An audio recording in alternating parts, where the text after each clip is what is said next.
Saludamos al abogado Mario Ruiz Jácome. Él acaba de cumplir su función como asambleísta, gestión que se vio truncada con la muerte cruzada. En ese momento fue también jefe de la bancada del bloque de Pachacuti. Muchas cosas han sucedido en estos días, abogado Ruiz, pero vayamos un poquito para atrás. ¿Qué sucedió el miércoles en el que el presidente de la República decidió tempranamente anunciar que se había firmado el decreto de la muerte cruzada cuando conocíamos muchos que seguimos de cerca el pulso de lo que sucede, que las posibilidades de que se reúnan los 92 votos para la destitución del presidente eran escasas? Yo creo que hay dos interpretaciones. O la una se asustó pensando que va a haber los votos, o la otra tiene mismo el pacto que nosotros denunciamos con el correísmo para allanar el camino para que ellos regresen en 6 meses con toda la fuerza, porque ellos dicen que ya falta poco y obviamente lo que está haciendo el presidente de la República con la muerte cruzada, eh, inconstitucional, porque a nosotros nos parece inclusive un mal precedente para futuros procesos de fiscalización de una Asamblea Nacional a un presidente de la República. Es decir, de aquí en adelante nunca más nadie se atreverá a iniciar un proceso de fiscalización y de hacer el control político que tiene que existir en cualquier democracia, en cualquier Estado democrático, a un presidente de la República, porque mientras esté la muerte cruzada en la Constitución de la República, cualquiera sea el presidente de la República, el momento en que me sigue en el juicio político, disuelvo la Asamblea. Y con eso no va a haber control político, no va a haber fiscalización y se rompe los pesos y contrapesos que debe haber en un Estado democrático. Es decir, ¿Cómo se estaban rompe las la... cosas en su criterio, viendo desde adentro, abogado Ruiz, en cuanto a Yo las creo que no habían posibilidades de los que el votos. presidente sea censurado ese sábado 20 de mayo? No, yo creo que no habían los votos. No habían los votos para la censura. De hecho, ya habían habido dos comunicados, uno por parte de nosotros, 11 legisladores de la bancada de Pachacuti, y otra por parte del BAN, también creo que eran 24, ahí nomás estaban como 35 voluntades. Pero requerían, me Entre parece, 42.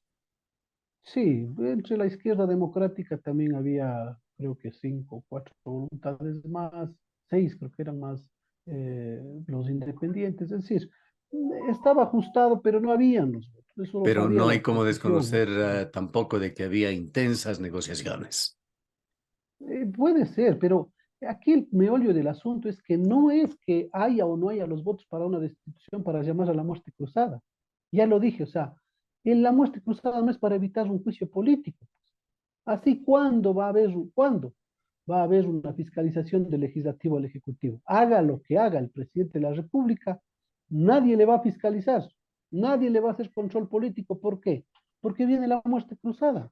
Para eso, ese precedente que deja ahora el presidente de la República y la Corte Constitucional es algo bastante preocupante para las futuras generaciones y para el futuro de la política ecuatoriana. ¿Por Ahora, qué? Porque insistiendo, sí, siga por favor, siga. no, decía que porque ahí cualquiera que venga en 6 meses, en 2 años, cualquier presidente que venga está en la posibilidad de hacer lo que él quiera, lo que él convenga, sin ningún control político. ¿Por qué? Ahora, Porque no había el control político bajo retornando la a ley. la semana anterior, hace 8 días, el 16 de mayo, abogado Ruiz, teníamos la impresión nosotros de que esa bancada de Pachacuti estaba a punto de desmembrarse. No había unidad, no venían actuando de una forma homogénea.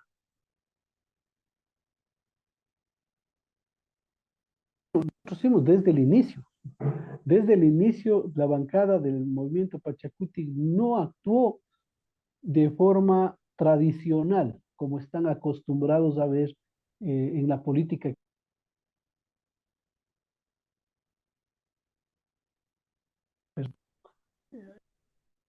La política ecuatoriana está acostumbrada, la gente está acostumbrada a ver partidos y movimientos políticos donde hay un jerarca, un dueño, un líder, un caudillo que manda y desmanda. que dice quién tiene que ser candidato hasta en el último rincón del país, que hay que ponerse a las órdenes de ese dueño, de esa familia que es dueña del partido político para ser candidato, y que cuando llega a la Asamblea Nacional, o llega, hace y dice y alza la mano, cuando el líder de ese partido político dice que tiene que ser así. Eso está acostumbrada la gente a ver. Y en Pachacuti es distinto, la dinámica mismo del Pachacuti cambia, bota el tablero de ese pensamiento y hace ver que los asambleístas, las asambleístas, bajo un proyecto político tienen criterio propio, y esa es una debilidad, pero también es una fortaleza, porque el pueblo en sus provincias, cuando envía a un asambleísta, a un asambleísta a la legislativo, ¿qué es lo que espera? ¿Qué es lo que quiere? ¿Quiere que se vaya a poner a las órdenes de un líder de Guayaquil, o que está al otro lado del océano, o de Quito, o que haga lo que tiene que hacer para la mayoría del pueblo ecuatoriano y de Ya. su provincia? Pero esa lectura tendríamos que complementarla con lo que se ha dado después, y allí está la renuncia, la separación de Pachacuti de Sofía Sánchez. Y ella nos ha dicho, no lo ha hecho públicamente, pero tampoco nos ha dicho que no repitamos lo que nos dijo. Ella dijo que sale de Pachacuti por haberse sentido maltratada, discriminada y fundamentalmente por su condición de mestiza. Vea, yo respeto los criterios de cada compañero, ex compañero y ex compañera. Yo, en cambio, soy de la idea de que cuando uno se tiene una casa y la casa empieza a caer goteras, no sale corriendo de la casa, pues se queda a acomodar las goteras. O llegan gente que quiere, que le trata mal a los hijos, o de lo que sea. Uno no sale corriendo y se va, Pero sino no se que puso ya, digamos, no queda afuera de la a casa, pero en defender. el umbral de la casa, cuando formó este Frente Legislativo Anticorrupción conjuntamente con otro legislador de Pachacuti, Ricardo Vanegas.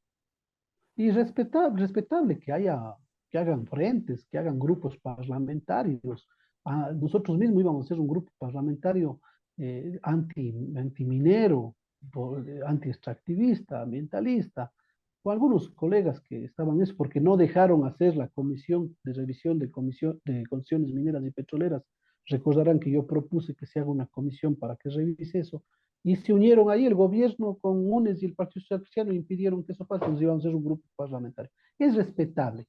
Lo que tiene que presentarse aquí es que en el Pachacuti dejó de ser un movimiento político rural, un movimiento político que recoge solo al pueblo indígena, solo al campesino. No, el movimiento Pachacuti tuvo una evolución, especialmente en esta época, donde recoge a las aspiraciones de la mayoría de ecuatorianos y acoge no solo al movimiento indígena, sino al movimiento Ujú. indígena, al movimiento campesino, al Bueno, movimiento obrero, al pero movimiento en todo caso, feminista, esto ecologista. de lo plurinacional nos tomaría algún tiempo analizarlo, pero no podemos quedarnos allí en función del tiempo, sin perjuicio de que usted haga cualquier comentario adicional sobre este tema. Justamente en cuanto a estas divisiones, a estas tendencias que se daban, el movimiento indígena en general, Pachacuti también dejó de ser el brazo político de la CONAIE, en otras palabras, también una dependencia de la CONAIE. Es que por eso digo, o sea, cambió la dinámica. En esta época evolucionó el movimiento político, a ser un movimiento que tiene gente de las partes urbanas, mestizos, blancos, afroecuatorianos, que no están dentro de la CONAIE, primer, primer punto, y que se sienten identificados por el proyecto político que presenta Pachacuti, pero que no son del movimiento indígena. Uno. Dos, la CONAIE, en efecto, en el año 95, entonces, dio vida al Pachacuti, salió de ahí, pero nadie puede negarnos que en el transcurso de este tiempo y en la actualidad, en la CONAIE ya no hay gente solo de Pachacuti, hay muchos compañeros que están dentro de la CONAIE, pero que pertenecen y coinciden con otras tiendas políticas. Y está bien, no es incorrecto eso. Pero lo que no se puede permitir es que esa gente que está en la CONAIE, pero que está identificado con la Revolución Ciudadana, con Creo, con Avanza, con otras tiendas políticas, quiera imponer en Pachacuti su criterio. Eso es lo que no, hay el quiebre y esa Es fricción, decir, porque estamos en una quienes, época de quienes no transición. son indígenas 100% como lo sugiere Sofía Sánchez, constituyen afiliados o adherentes a Pachacutic, pero de un segundo nivel. No, yo creo que todos los adherentes y todos los afiliados, los simpatizantes, tenemos los mismos derechos y oportunidades. Tanto es así Pero que acabamos de se ha dado entenderle lo contrario, señalando que ellos no pueden imponer dentro de Pachacutic. quienes. O sea, yo me refiero a los que quienes no pueden imponer en Pachacuti son la gente que pertenece a otros movimientos políticos, a otras tiendas políticas y que están muchos en las estructuras organizativas de la CONAIE y eso nadie puede negarlos y es respetable. En la CONAIE es el movimiento indígena, pero ahí dentro de la CONAIE no es gente que todos pertenecen al Pachacuti, todos coinciden con el Pachacuti, no. Ya, Mucha ya le gente que está entendemos. en la CONAIE Le coincide entendemos con otras lo que tiendas usted quería decir. políticas. No, sí, nosotros interpretábamos solamente como Pachacuti, pero usted se refiere a la CONAIE, que es ese colectivo más amplio. Ahora, ¿qué pasa con el movimiento indígena frente a estas elecciones? Hay de una decena aproximadamente de precandidatos, tres que los identificamos directamente con los movimientos indígenas. Allí está Leonidas Issa, está Salvador Quispe, está Yacu Pérez. ¿Por dónde va a caminar Pachacuti? ¿A quién de ellos va a apoyar o podrían surgir otras cartas? No, pero ojalá se juntaran porque aquí este lema de los romanos que decían divide y vencerás se va imponiendo. Y lo que estamos haciendo es permitiendo que una tienda política que ya estuvo en el poder vuelva y no vuelva para quedarse un año y medio. Ellos vienen para quedarse posiblemente 10, 20, 30 años, como en otras repúblicas de Latinoamérica, en otros países de Latinoamérica, y venga a tomarse como dictadura disfrazada de democracia, ¿no? Tomarse el legislativo, el ejecutivo, el poder judicial, la Contraloría, todo. Y cuando alguien no piensa como ellos, perseguirlo. Cuando un periodista habla en contra de ellos, acalearlo, insultarlo, los sábados, toda la mañana, dale y dale. Eso es lo que nosotros deberíamos evitar. Ujú. Pero Ya, ¿cómo? Unir. pero, pero ¿cuál podría ser Pero el candidato de la Unión? vea, todos los tres tienen un mismo proyecto político. De hecho, los dos, al menos el compañero Salvador Quispe y el compañero Leonidas Issa, son nuestros compañeros. Y si sale una candidatura de ellos, ojalá se pueda confluir con otras fuerzas sociales. Yacu Pero ya si no lo no es es. así, es que el compañero Yacu Pérez se desafilió del Pachacuti, al igual que la compañera Sofía Sánchez. Se fueron, ¿no? Entonces ya no son adherentes del movimiento, ellos tienen su... Pero Pero ellos coincidimos ambos con... coinciden en que sí son parte de la CONAIE. Es que, como le dije anteriormente, en la CONAIE hay gente que no necesariamente es de Pachacuti. Hay gente que en su mayoría coincide con el Pachacuti, el mismo compañero presidente de la CONAIE es de Pachacuti y muchos dirigentes, pero otros no, otros Ujú. coinciden con otros movimientos políticos y Pero eso no ellos no está mal, vienen de así movimientos es. extraños, ellos vienen incluso de las filas de la Ecuarunari, de los movimientos campesinos de la SUAY, el caso de Yacu Pérez. Sofía Sánchez fue invitada, fue llevada al movimiento y como asambleísta también por Pachacutic en su momento. Claro, y es que son proyectos políticos en los cuales coincidimos. Por ejemplo, el proyecto político que tiene el compañero, el ex compañero de Pachacuti, no, el doctor Yacu Pérez. Es un proyecto político que va en coincidencia con lo mismo que nosotros promulgamos, la defensa de la naturaleza, del agua,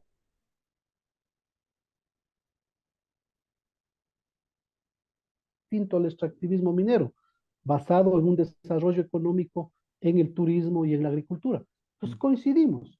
Si es coincidencia en ese plan de gobierno, en ese proyecto político, hay que juntarlos con todos que quieran, digamos, proponer y caminar por ese sector. Bien, Y yo interpretándole a creo que usted, ahí tenemos que... dejándole fuera a Yacu Pérez, fuera de las posibilidades ¿Qué proceso va a seguir Pachacuti para decidir entre Leonidas Issa, Salvador Quispe o cualquier otro candidato? No, nosotros no estamos cerrados a cualquier alianza, recalcar y aclarar eso. Hay un consejo político ampliado que está, digamos, sesionando permanentemente, ¿Quién lo tanto dirige a a nivel nacional. propósito? ¿Quién lo dirige? No tanto el El consejo, compañero sino Marlon quién, Santi, sino quién dirige a Pachacuti este rato. Marlon el Santi. compañero Marlon Santi. Sí, es que oficialmente no se ha legalizado, no se ha oficializado el Congreso en el cual le proclamaron, le eligieron al compañero Guillermo Churuchumbi. Pero esto no Por lo acepta la pronto, línea de Churuchumbi. Ellos piden incluso al Consejo Nacional Electoral que se les reconozca. pero mientras no haya sido reconocido el que firma, el que tiene que hacer las alianzas con los otros partidos políticos, si se diera el caso, inscribir candidaturas, es el coordinador que oficialmente está Ya. reconocido en el CNE, no ¿Cuál va a puede ser la ponerse hoja sin... de ruta entonces que llevará adelante el señor Santi? Estamos, como decía, en un consejos políticos ampliados, permanentes, tanto en la nacional, la provincia, en los cantones, definiendo esto. Estimamos que hasta el día viernes nosotros y el fin de semana ya tengamos nosotros definido si vamos en alianza a nivel nacional, si vamos con candidatos propios, si en las provincias se ha tenido candidaturas a asambleístas nacionales, asambleístas provinciales. Desde mi provincia, en Imbabura, sesionamos el día de hoy a las 5 de la tarde y tendremos una propuesta posiblemente para asambleísta nacional y para asambleístas provinciales. El tiempo apremia y si no nos equivocamos, de acuerdo a la última resolución del Consejo Electoral, la última fecha para inscribir candidatos será el 10 de junio. Sí, el tiempo nos apremia y es necesario que nosotros sigamos conversando con las otras tiendas políticas porque creemos que solos no vamos a llegar a ningún lado. Creemos que solos, divididos, solo estamos dando pauta para que un sector de la política se tome todos los poderes del Estado. ¿Algún Entonces, está abierta esbozo, las algún posibilidades. ensayo de elecciones primarias están haciendo o van a hacer? El compañero coordinador nacional ya lo manifestó, no tenemos tiempo de hacer primarias, no tenemos ahora este espacio, pero lo que vamos a hacer es en el Consejo Político Nacional, definir de acuerdo a los votos, de acuerdo a las posiciones de cada provincia, son 24 coordinadores que tienen el Pachacuti provinciales, y con ellos se tomará las decisiones, ¿no? Decisiones, cada provincia presentará sus candidatos si tiene para asambleístas nacionales, Sí, para y binomios permítame que presidenciales. le pregunte esto porque hay un tema local con Pachacuti, que aquí hay dos directivas, una dirigida por el señor Fares, otra por otro dirigente. No recuerdo su nombre en este momento, pero hay una división en Pachacuti que es una situación exclusiva de la SUAY y a quien reconocen de los dos, entre paréntesis, aquí en la SUAY y qué pasa en el resto de provincias. Bueno, en nuestra provincia no es el caso, creo que en la SUAY hay alguna cuestión sui generis, pero tiene que verificarse el compañero coordinador que esté legalizado en el CNE, pues, porque él es el que va a firmar los documentos para dar paso a las inscripciones o a alguna alianza si es que fuera de ser el caso. Yo más bien sé que en este tiempo a todas las organizaciones políticas nos cogió tal vez despeinados para proponer candidaturas.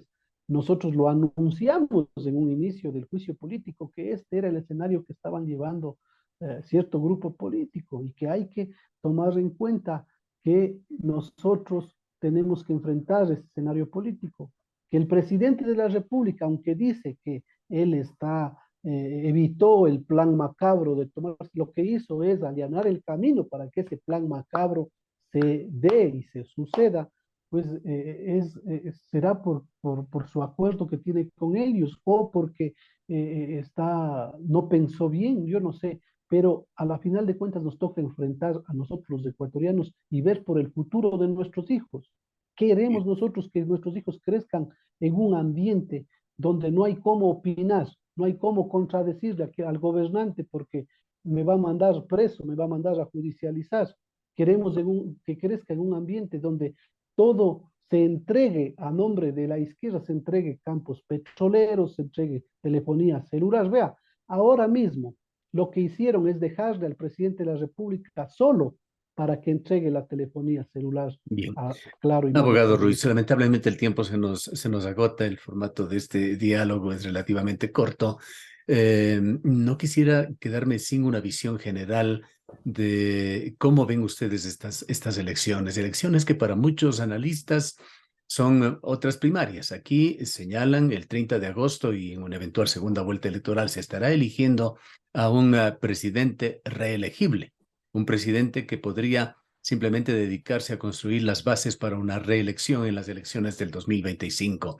¿Van a dejar pasar los movimientos indígenas esta oportunidad en esta corriente que viene desde hace décadas de tratar de ser poder y poder efectivo en la política ecuatoriana, de desarrollar los otros temas, el de la economía popular y solidaria, la economía familiar campesina, la salud, emprendimientos populares, la vivienda social, es decir, reivindicaciones históricas? ¿Cómo ve usted el panorama y las posibilidades de que las cosas se den para que en tiempos tan cortos se organicen y puedan sumar o ser protagonistas de un gobierno con un componente, tal vez un alto componente de dirigentes indígenas? Yo veo el panorama peligroso, estimado Gustavo y ciudadanía, peligroso. No es que estamos nosotros elucubrando. Posiblemente, si es que no se hacen bien las cosas, aquí va a pasar lo que pasa en Venezuela, en Nicaragua y en otras repúblicas, donde han llegado gobernantes para quedarse 10, 20, 30 años.